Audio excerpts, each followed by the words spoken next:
സാന്ദർഭികമായ ഒരു മുൻ MLA ചോദിച്ചപ്പോൾ നീ മിണ്ടാതിരിക്കടേ, നമ്മൾ എങ്ങനെയെങ്കിലും ജീവിച്ചു പോട്ടെ എന്നാണ് അദ്ദേഹം പറഞ്ഞത്. സത്യം പറഞ്ഞാൽ അതിലെല്ലാം ഉണ്ട്. അദ്ദേഹം സംസ്കാരം കൊണ്ടും പെരുമാറ്റം കൊണ്ടും ചിന്താഗതികൾ കൊണ്ടും ഒന്നും ഹിന്ദുവല്ല. അത് അദ്ദേഹം ഒരു വന്നിലെ ക്രിസ്ത്യനോ അല്ലെങ്കിൽ മുസ്ലിമോ ആണെന്ന് നെഹ്റു പറഞ്ഞിരിക്കുന്ന കാര്യമാണ് ഈ പറയുന്നത്. അതേ ലൈൻ തന്നെയാണ് രാഹുൽ ഗാന്ധിയും പിന്തുടരുന്നത് എന്നാണ് താങ്കൾ പറയുന്നത്. വലിയ ഭൂരിപക്ഷത്തിൽ കോൺഗ്രസ് ജയിക്കുമെന്ന് പറഞ്ഞ ഒരു മഹാനായ രാഷ്ട്രീയ നിരീക്ഷകനുണ്ട്, പ്രശാന്ത് രഘുവംശം. അദ്ദേഹം അന്ന് ഈ ഏഷ്യാനെറ്റിൽ ഒരു കുളത്തിൻ്റെ ചുറ്റിനും കുറച്ച് പേര് ഇരുത്തിയിട്ടുണ്ട്. എല്ലാം കൂടെ 10-25 പേരുണ്ടായിരുന്നു.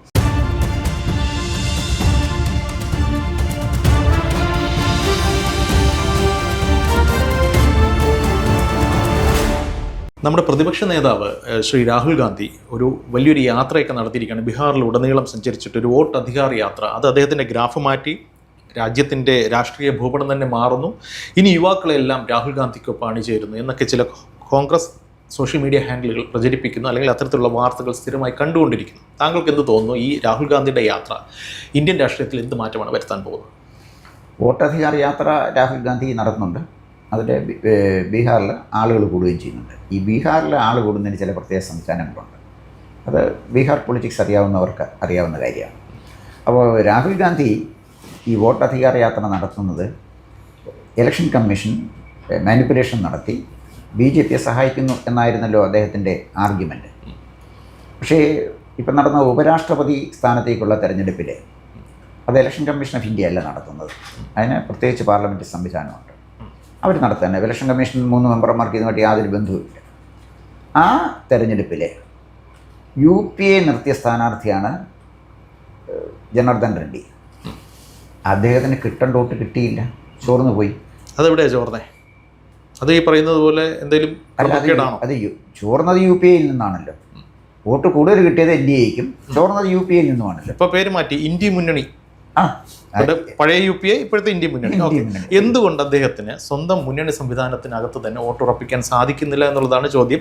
അതായത് 140 കോടി ജനങ്ങളുടെ വോട്ടുറപ്പിക്കാൻ ഇറങ്ങിയ രാഹുൽ ഗാന്ധിക്ക് എന്തുകൊണ്ട് ഈ പറയുന്ന സ്വന്തം മുന്നണിയിലെ വോട്ട് ഉറപ്പിക്കാൻ സാധിക്കുന്നില്ല?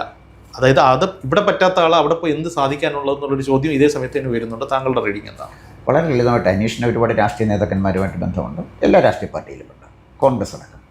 താങ്കൾ വളരെ സൗഹൃദമുള്ള ഏതെങ്കിലും ഒരു കോൺഗ്രസ് നേതാവിനോടൊന്ന് ചോദിക്കുക, രാഹുൽ ഗാന്ധിയുടെ നേതൃത്വത്തിൽ കോൺഗ്രസിന് രക്ഷപ്പെടാൻ കഴിയും?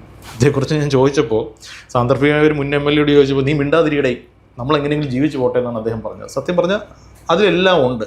കൂടുതലൊരു വാക്കും അദ്ദേഹം പറഞ്ഞില്ല. താങ്കൾ കണ്ടിന്യൂ ചെയ്തോളൂ. അതാണ് ഞാൻ പറഞ്ഞത്. എൻ്റെ പല സുഹൃത്തുക്കളോടെയും വളരെ കൃത്യമായി സ്വകാര്യ സംഭാഷണങ്ങളിൽ ഞാൻ ഇങ്ങനെ ചോദിച്ചിട്ടില്ല, എങ്കിലും അധികാരത്തിൽ വരാനുള്ളൊരു സാധ്യതയുണ്ടോ എന്ന് പറയുമ്പോഴേ അവർ ചിരിക്കുകയാണ്. കാരണം വെച്ചാൽ ഇതൊന്നും ഒരു സാധ്യതയുള്ള കാര്യമല്ല. രാഹുൽ ഗാന്ധിയെ വെച്ചുകൊണ്ട് ഇന്ത്യ മുന്നണിക്ക് ഇന്ത്യയിൽ അധികാരം പിടിക്കാൻ പറ്റില്ല. അത് വളരെ പകലുപോലെ വ്യക്തമാണ്. അതിന് കാരണമുണ്ട്. ഒന്നാമത് ഇതൊരു കറപ്റ്റ് ഫാമിലിയാണ് നെഹ്റു ഫാമിലി.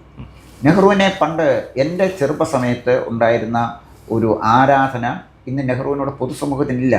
നെഹ്റു പല കാര്യങ്ങളിലും നമ്മുടെ രാജ്യത്തിന് വിരുദ്ധമായ നിലപാട് സ്വീകരിച്ച ഒരു പ്രധാനമന്ത്രിയായിട്ടാണ് കാണുന്നത്. പക്ഷേ നെഹ്റു ചെയ്തതെല്ലാം മോശമാണെന്നൊന്നും എനിക്ക് അഭിപ്രായമില്ല.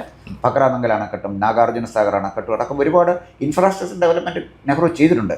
പക്ഷേ വളരെ സെൻസിറ്റീവായ ചില വിഷയങ്ങളിൽ നെഹ്റു നമ്മുടെ രാജ്യത്തിന് ദ്രോഹം ചെയ്യുന്ന ചില കാര്യങ്ങൾ ചെയ്തിട്ടുണ്ട്. ഇപ്പോൾ സിന്ധു നദീജല കരാറ് തന്നെ 1960 അയൂബ് ഖാനോട്ട് ഒപ്പിട്ടാണ്. അവിടെ തൊട്ട് ഞാൻ ഇതിലേക്ക് പോകുന്നില്ല. ഞാൻ പറഞ്ഞപ്പോൾ നെഹ്റുവിനെ സംബന്ധിച്ചിടത്തോളം നെഹ്റു രാജ്യസ്നേഹിയായിരുന്ന ഒരു പ്രധാനമന്ത്രിയാണ് എന്ന് എനിക്ക് അഭിപ്രായമില്ല. ഞാനൊരു ചരിത്ര വിദ്യാർത്ഥി എന്നുള്ള നിലയിലാണ് ഞാൻ പറയുന്നത്. അദ്ദേഹം ചില കാര്യങ്ങളിൽ രാജ്യത്തിൻ്റെ വികസനത്തിന് വേണ്ടി തീർച്ചയായിട്ടും അദ്ദേഹം ചില കാര്യങ്ങൾ ചെയ്തു. അതാണ് നെഹ്റുവിൻ്റെ കാണുന്ന ഒരു കാര്യം. അദ്ദേഹം രാജ്യസ്നേഹിയായിരുന്നില്ല. രാജ്യസ്നേഹി ആകാതെ നെഹ്റു പോയതിൻ്റെ കാര്യം, നെഹ്റു ഒരു അടിസ്ഥാനപരമായൊരു ആൻറ്റി ഹിന്ദു ആയിരുന്നു. അത് നെഹ്റു തന്നെ പറഞ്ഞിട്ടുണ്ട്. അദ്ദേഹം ജന്മം കൊണ്ട് മാത്രമാണ്, അദ്ദേഹം സംസ്കാരം കൊണ്ടും പെരുമാറ്റം കൊണ്ടും ചിന്താഗതികൾ കൊണ്ടും ഒന്നും ഹിന്ദുവല്ല. അത് അദ്ദേഹം ഒരു വന്നിലെ ക്രിസ്ത്യനോ അല്ലെങ്കിൽ മുസ്ലിമോ ആണെന്ന് നെഹ്റു പറഞ്ഞിരിക്കുന്ന കാര്യമാണ് ഈ പറയുന്നത്. അതേ ലൈൻ തന്നെയാണ് രാഹുൽ ഗാന്ധിയും പിന്തുടരുന്നത് എന്നാണ് താങ്കൾ പറയുന്നത്. അല്ല, രാഹുൽ ഗാന്ധി അർത്ഥഭാരതീയനല്ലേ? രാഹുൽ ഗാന്ധിയുടെ ഞാൻ ചോദിക്കട്ടെ, വളരെ സിമ്പിളായിട്ട് ചോദ്യം ഞാൻ അനീഷിനോട് ചോദിക്കുകയാണ്. അനീഷ് ഉഗാണ്ടയിലോട്ട് പോയി സങ്കല്പിക്കുക. അവിടെ ചെന്ന് ഉഗാണ്ടക്കാരെല്ലാം കൂടെ താങ്കളെ അവിടുത്തെ ഒരു രാഷ്ട്രീയ പാർട്ടിയുടെ നേതാവാക്കി. പക്ഷേ താങ്കളുടെ ബന്ധം എവിടെയാണ് കിടക്കുന്നത്? അച്ഛൻ കേരളത്തിൽ, അമ്മ കേരളത്തിൽ, അമ്മാവന്മാർ കേരളത്തിൽ, അപ്പച്ചിമാർ കേരളത്തിൽ, അളിയന്മാർ കേരളത്തിൽ. നിങ്ങളിതെല്ലാം വിട്ടിട്ട് ഉഗാണ്ടയിൽ പോയി നിൽക്കൂ.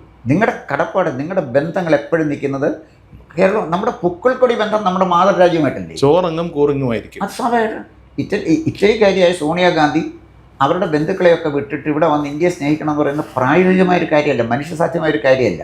സോണിയാഗാന്ധി ഇവിടെ വന്നപ്പോൾ അവർക്കൊരു അവസരം കിട്ടി.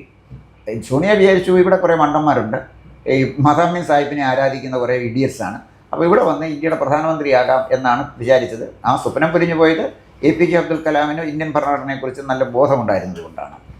2004 മുതൽ 2014 വരെ ഈ വിദേശ വനിതയുടെ മുന്നിൽ മുട്ടുകാലിൽ ഇഴയുകയല്ലായിരുന്നു ഇവിടുത്തെ ഇടതുപക്ഷങ്ങളും കോൺഗ്രസ് അടക്കമുള്ള കക്ഷികൾ. ബേട്ടി എന്നായിരുന്നു ഹർകൃഷ്ണൻ സിംഗ് സുർജിത്ത് സോണിയാഗാന്ധിയെ വിളിച്ചുകൊണ്ടിരുന്നത്. അതൊരു കച്ചവട ബന്ധമായിരുന്നു. സോണിയാഗാന്ധിയും ഹർകൃഷ്ണൻ സിംഗ് സുർജിത്തുമായിട്ട് രാഷ്ട്രീയ ബന്ധമല്ല, അവർക്ക് ചില ബിസിനസ്സുകളുണ്ടായിരുന്നു. റാമു വാരിയ എന്ന് പറഞ്ഞൊരു പെട്രോളിയം മിനിസ്റ്റർ ഉണ്ടായിരുന്നു, അയാൾ ഏത് പാർട്ടിക്കാരനാണെന്നും അറിയത്തില്ലല്ലോ. അപ്പോൾ ഞാൻ പറഞ്ഞു വന്നത്, സോണിയാഗാന്ധി വില കൊടുത്ത് വാങ്ങിക്കാൻ കഴിയുന്ന സകലവനെയും വില കൊടുത്ത് വാങ്ങിച്ചു. ആ വില കൊടുത്ത് വാങ്ങിച്ചതിൽ ഇടതുപക്ഷക്കാർ നേതാക്കന്മാരും ഉണ്ടായിരുന്നു, നിസ്സംശയം പറയാൻ പറ്റുന്ന കാര്യമാണ്, നിസ്സംശയം. അപ്പോൾ എല്ലാവരെയും വാങ്ങിച്ചു.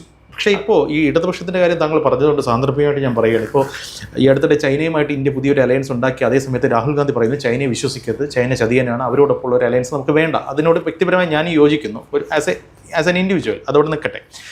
രാഹുൽ ഗാന്ധി ഈ സ്റ്റേറ്റ്മെൻറ്റ് പറഞ്ഞ അതേ ദിവസം, അതായത് വോട്ടധികാർ യാത്രയുടെ സമാപന സമ്മേളനം ബീഹാറിലെ പാറ്റ്നയിൽ നടക്കുന്ന അതേ ദിവസം തന്നെ രാഹുൽ ഗാന്ധി ഇത് പറയുന്ന ആ സമ്മേളന വേദിയിലേക്ക് പങ്കെടുക്കാൻ വന്ന CPM general secretary Shri MA baby അദ്ദേഹത്തോട് ചോദിച്ചപ്പോൾ അദ്ദേഹം പറയുന്നു, ചൈനയുമായും റഷ്യയുമായും ഇന്ത്യ ബന്ധപ്പെടുന്നത് പുതിയൊരു ലോകക്രമത്തെ സൃഷ്ടിക്കും, അത് സ്വാഗതം ചെയ്യേണ്ട കാര്യമാണെന്ന് അദ്ദേഹം പറഞ്ഞു വെക്കുന്നു.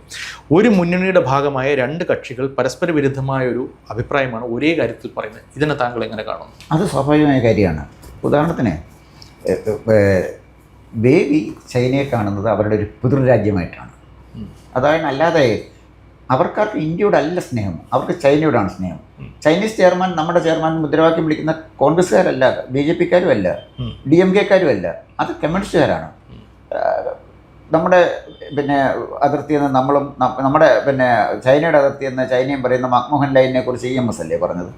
ചൈനയെ വളഞ്ഞിട്ട് ആക്രമിക്കുന്നതിനെ കുറിച്ച് ദുഃഖിച്ചത് കോടിയേരി ബാലകൃഷ്ണൻ. ഒരു പുതിയൊരു അച്ചുതണ്ട്, അമേരിക്ക ഇന്ത്യ ചേർന്ന് ഒരു പുതിയൊരു അച്ചുതണ്ട് ചൈനയ്ക്കെതിരെ വരുന്നുണ്ടെന്ന് അദ്ദേഹം പ്രസംഗിക്കുകയാണ്. വേദനയോടുകൂടിയാണ് അദ്ദേഹം പറഞ്ഞത്. അപ്പം ഞാൻ പറഞ്ഞത്, ബേബി എപ്പോഴും അവരുടെ ഒരു ഇന്ത്യ അവരുടെ മാതൃരാജ്യമേ അല്ല, അവർ പ്രത്യയശാസ്ത്രപരമായി ചൈനയാണ് ഇഷ്ടപ്പെടുന്നത്. ചൈനീസ് രീതിയാണ് അവർ സ്വീകരിച്ചത്. ചൈന അവരെ തള്ളിപ്പറഞ്ഞു, അത് വേറെ കാര്യം.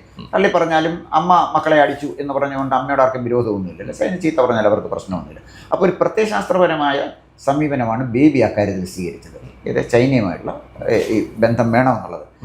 രാഹുൽ ഗാന്ധിയുടെ കാര്യം വ്യത്യസ്തമാണ്. രാഹുൽ ഗാന്ധിയുടെ ഒരു വരുമാന സ്രോതസ് ചൈനയായിരുന്നു. 2008 ബീജിംഗ് ഒളിമ്പിക്സ് കാണാനായിട്ട് രാഹുൽ ഗാന്ധി, അതുപോലെ തന്നെ സോണിയാഗാന്ധി, മൻമോഹൻ സിംഗ് പോവാണ്. മൻമോഹൻ സിംഗിനെ മാറ്റി നിർത്തിയിട്ട് ഷീ ജിൻപിങ്ങും സോണിയാഗാന്ധിയും രാഹുൽ ഗാന്ധിയുമായിട്ട് സംസാരിക്കുക, ഇന്ത്യൻ പ്രധാനമന്ത്രിയെ മാറ്റി നിർത്തിയിട്ട്. വീഡിയോസ് ഒക്കെ ഇപ്പോൾ സോഷ്യൽ മീഡിയയിൽ പ്രചരിക്കുന്നുള്ളത്. അപ്പം എന്തിനാ കാണാൻ പോയത്? രാജീവ് ഗാന്ധി ഫൗണ്ടേഷന് സംഭാവന സ്വീകരിക്കാനാണ് കാണാൻ പോയത്. കോടിക്കണക്കിന് രൂപയാണ് രാജീവ് ഗാന്ധി ഫൗണ്ടേഷനിലേക്ക് കൊടുത്തത്. ചൈനയിൽ നിന്ന് വന്ന് ചൈന കൊടുത്തത്.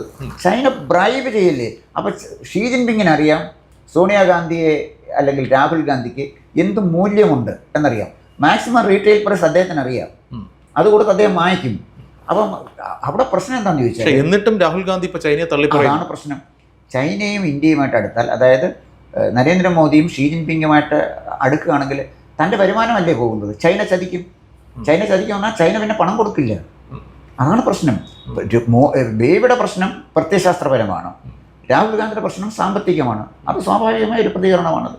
ഓക്കെ. അപ്പോൾ എന്തായാലും ഈ ഒരേ മുന്നണിയിലുള്ള ഘടകകക്ഷികളെ പോലും വിശ്വാസത്തിൽ എടുക്കാൻ സാധിക്കാത്തൊരു സാഹചര്യത്തിൽ എങ്ങനെ ഇന്ത്യ മുന്നണി അടുത്ത 2029 തെരഞ്ഞെടുപ്പിൽ നേട്ടം കൊയ്യും എന്നുള്ളത് ഒരു ചോദ്യം. രാഹുൽ ഗാന്ധിയുടെ വോട്ടധികാർ യാത്ര എത്രത്തോളം ജനങ്ങളിലേക്ക് എത്തും, എസ്പെഷ്യലി ഇപ്പോൾ പറയുന്ന പ്രസിഡന്റ് തെരഞ്ഞെടുപ്പിൽ അവർക്ക് തിരിച്ചടി ഉണ്ടായ, സ്വന്തം മുന്നണിക്കകത്ത് വോട്ട് ചോർച്ച ഉണ്ടായ സാഹചര്യത്തിൽ ഇവരെങ്ങനെ രാജ്യം പിടിക്കും? അതാണ് ചോദ്യം. അത് പറഞ്ഞ് അവസാനിപ്പിക്കും. ഇവർ രാജ്യം പിടിക്കുമല്ലോ എന്ന് കാണാനായി 2029 വരെ എന്തിനാണ് കാത്തിരിക്കുന്നത്? അതിനിപ്പോൾ ബീഹാറിൽ തെരഞ്ഞെടുപ്പ് വരുമല്ലോ, പല സംസ്ഥാനങ്ങളിലും തെരഞ്ഞെടുപ്പ് വരുമല്ലോ. 8 നില പൊട്ടുമെന്നാണോ? ബീഹാറിൽ നമുക്ക് കാത്തിരുന്ന് കാണാം. നമുക്ക് ഇത് പലയിടത്തും മലയാള മനോരമ ഒരിക്കൽ വാർത്ത കൊടുത്തില്ലേ, വാരണാസിയിലെ മോദി നിന്ന് വിയർക്കുന്നു. അതാണ് പ്രിയങ്ക വരുന്നു, മോദി വിയർക്കുന്നു. അതാണ് മനോരമയിൽ കൊടുത്ത ന്യൂസ്. കാരണം പ്രിയങ്ക പ്രസംഗിക്കാനായിട്ട് വാരണാസി വരുമെന്ന് അറിഞ്ഞതോടുകൂടി മോദി മോഹാലസ്യപ്പെട്ടു വീണു എന്നാണ് മനോരമ കണ്ടുപിടുത്തം. അതുപോലെ തന്നെ വലിയ ഭൂരിപക്ഷത്തിൽ കോൺഗ്രസ് ജയിക്കുമെന്ന് പറഞ്ഞ ഒരു മഹാനായ രാഷ്ട്രീയ നിരീക്ഷകനുണ്ട്, പ്രശാന്ത് രഘുവംശം. അദ്ദേഹം അന്ന് ഈ ഏഷ്യാനെറ്റിലെ ഒരു കുളത്തിൻ്റെ ചുറ്റും കുറച്ച് പേരെ ഇരുത്തിയിട്ടുണ്ട്. എല്ലാം കൂടെ 10-25 പേരുണ്ടായിരിക്കും. ഒരുത്തനോട് ചോദിക്കും നിങ്ങൾ ഏത് പാർട്ടിക്ക് ഔട്ട് ചെയ്യുന്ന, അവൻ പറയും പിന്നെ സമാജ്വാദി, കുറേ പറയും കോൺഗ്രസ്, അപ്പോൾ 2-3 പേര് പറയും BJP. അപ്പോൾ ഇവിടെ ഇരുന്നതിനകത്ത് 3 പേര് BJP പറഞ്ഞ് മറ്റുള്ള ആളുകളെല്ലാം ഇതാ പറഞ്ഞത്. അപ്പോൾ പ്രശാന്ത് രഘുവംശം ഈ ചർച്ച നടത്തിയത് 24 കോടി ജനസംഖ്യയുള്ള ഒരു സംസ്ഥാനത്തെ ജനങ്ങളെ പ്രശാന്ത് രഘുവംശം എന്ന് പറഞ്ഞാൽ കേരളത്തിൽ നിന്ന് പോയ ഒരു വാർത്താ ചാനലുകാരനെ ഇൻ്റർവ്യൂ ചെയ്തിട്ട് അവിടെ കോൺഗ്രസ് ജയിക്കുന്ന ഇത്തരം ആളുകളാണ് ഈ പത്രവാർത്തകളൊക്കെ റിപ്പോർട്ട് ചെയ്തുകൊണ്ടിരുന്നത്. ഞാൻ പറഞ്ഞു വന്നതിൻ്റെ ചുരുക്കം എന്താണെന്ന് വെച്ചാൽ, ഇത് ബീഹാറിലെ ഈ വോട്ടധികാര യാത്ര കണ്ട് നമ്മൾ വലിയ പ്രതീക്ഷയൊന്നും വെക്കേണ്ട. തൂക്കുമോ ജയിക്കും എന്നുള്ള കാര്യം നമ്മൾ ഇലക്ഷൻ കഴിഞ്ഞ് നമുക്ക് പറയാൻ പറ്റുള്ളൂ. വ്യക്തിപരമായി ബീഹാറിൽ കോൺഗ്രസ് ബീഹാർ പിടിക്കുമെന്ന് ഞാൻ കരുതുന്നില്ല. മനസ്സിലായി. അതായത് താങ്കളുടെ വാക്കുകളുടെ ടെക്നിക് ചുരുക്കം, ഈ വരുന്ന വർഷം അല്ലെങ്കിൽ ഈ വരുന്ന മാസങ്ങളിൽ തന്നെ ബീഹാർ തെരഞ്ഞെടുപ്പിൽ കോൺഗ്രസ് തേയും അതിൻ്റെ ബാക്കി എന്തെങ്കിലും ഉണ്ടെങ്കിൽ 2029 എന്നാണ് താങ്കൾ പറഞ്ഞു വെക്കുന്നത്. അല്ല, അതിനപ്പുറത്തോട്ട് 2029 വരുമ്പോൾ ഈ മുന്നണി ഇങ്ങനെ കാണുമോ എന്ന് തന്നെ നമുക്കറിയത്തില്ല. രാഹുൽ ഗാന്ധി തന്നെ കോൺഗ്രസിൻ്റെ നേതാവാകുമോ എന്ന് നമുക്കറിയത്തില്ല. കോൺഗ്രസ് ഇനി പിളരുമോ എന്ന് നമുക്കറിയില്ല. 2029 പറയുന്നത് വളരെ ദീർഘമായ സമയമാണല്ലോ. അത് നമുക്ക് കാത്തിരുന്ന് കാണാം. കൂടുതൽ വാർത്തകളും വിശേഷങ്ങളും നേരിട്ട് ലഭിക്കാൻ ജനങ്ങളിൽ നിന്ന് ജനങ്ങളിലേക്ക് ജനഭൂമി ന്യൂസ് സബ്സ്ക്രൈബ് ചെയ്യൂ. ബെൽ ബട്ടൺ അമർത്താനും മറക്കരുത്.